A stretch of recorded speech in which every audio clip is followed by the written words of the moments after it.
Hello दोस्तों, स्वागत है आपका हमारे YouTube चैनल पर। अगर आप इस कहानी को सुन लेंगे तो आपकी ज़िंदगी बदल सकती है। दोस्तों, हफीज अफ्रीका का एक किसान था।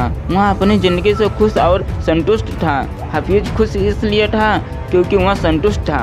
वह संतुष्ट इसलिए था क्योंकि वह खुश था। एक दिन एक अक्लमंद आदमी उसके पास आया और हफीज को हीरो के महत्व और उनसे जुड़ी ताकत के बारे में बताया। उसने हाफिज से कहा, अगर तुम्हारे पास अंगूठे जितना भी बड़ा हीरा हो तो तुम पूरा शहर खरीद सकते हो, और अगर तुम्हारे पास मुट्ठी जितना बड़ा हीरा हो तो तुम अपने लिए शायद पूरा देश ही खरीद लो। वह अक्लमंद आदमी इतना कहकर वहाँ से चला गया। उस रात हाफिज सो नहीं सका। वह असंतुष्ट हो चुका था, इसलिए उसकी खुशी भी खत्म हो चुकी थी। दूसरे दिन सुबह होते ही हाफिज ने अपने खेतों को बेचने और अपने परिवार की देखभाल का इंतजाम किया और हीरो खोजने के लिए रवाना हो गया। वहाँ हीरो की खोज में पूरे अफ्रीका में भटकता रहा, पर उन्हें पा न सका। उसने उन्हें यूरोप में भी ढूंढा, पर वे उसे वहाँ भी नहीं मिले। स्पेन पहुँचते पहुँचते वह मानसिक, शारीरिक और आर्थिक स्तर पर पूरी तरह टूट चुका था। वह इतना मायूस हो चुका था कि उसने बार्सिलोना नदी में कूदकर खुदकुशी कर ली।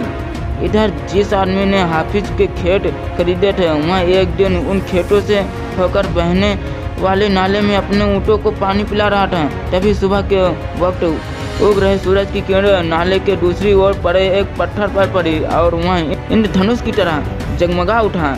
यह सोचकर कि वह पत्थर उसकी बैठक में अच्छा दिखेगा, उसने उसे उठाकर अपनी बैठक कक्ष में सजा दिया। उस दिन दोपहर में हाफिज को हीरो के बारे में बताने वाला आदमी खेतों के इस नए मालिक के पास आया। उसने उस जगमगाते हुए पत्थर को देख पूछा, क्या हाफिज लौट आया? नए मालिक ने जवाब दिया, नहीं।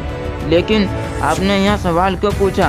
अक्लमंद आदमी ने जवाब दिया, क्योंकि यह हीरा है, मैं उन्हें देखते ही पहचान जाता हूँ।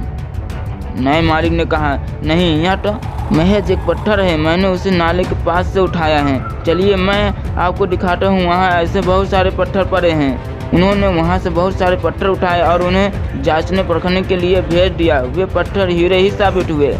उन्होंने पाया कि उस खेत में दूर दूर तक हीरे दबे हुए थे। जब हमारा नज़रिया सही होता है तो हमें महसूस होता है कि हम हीरो से बनी हुई ज़मीन पर चल रहे हैं। मौके हमेशा हमारे पाँव तले दबे हुए होते हैं और इसके लिए हमको उन्हें खोजने कहीं जाना नहीं है, वह खुद हमारे पास है। ज़रूरत है तो बस उस नज़रिए की जो कि उन्हें पहचान सकें। लेकिन हमें तो दूसरे के खेत की घास हमेशा हरी लगती है। हमें भगवान चाहे जितना दे दे, हमारी ललचाने की आदत कभी नहीं छूटती। इसी प्रकार दूसरे हमारे पास मौजूद चीज़ों को देखकर ललचाते रहते हैं। हमसे अपनी जगह की अदला बदली करने की जगह हासिल करने पर उन्हें खुशी होगी। हमें इस कहानी से बहुत ही अच्छी सीख तो यह मिलती है कि जिस जोश, जुनून और सकारात्मकता को पाने के लिए हम किताबें सेमिनार करते हैं, वह हमारे खुद के अंदर है। जी हाँ, आप चाहे जितनी किताबें पढ़ लें, लेकिन जब तक आप अपने आप को नहीं पढ़ेंगे, समझेंगे, तब तक किताबें व्यर्थ हैं।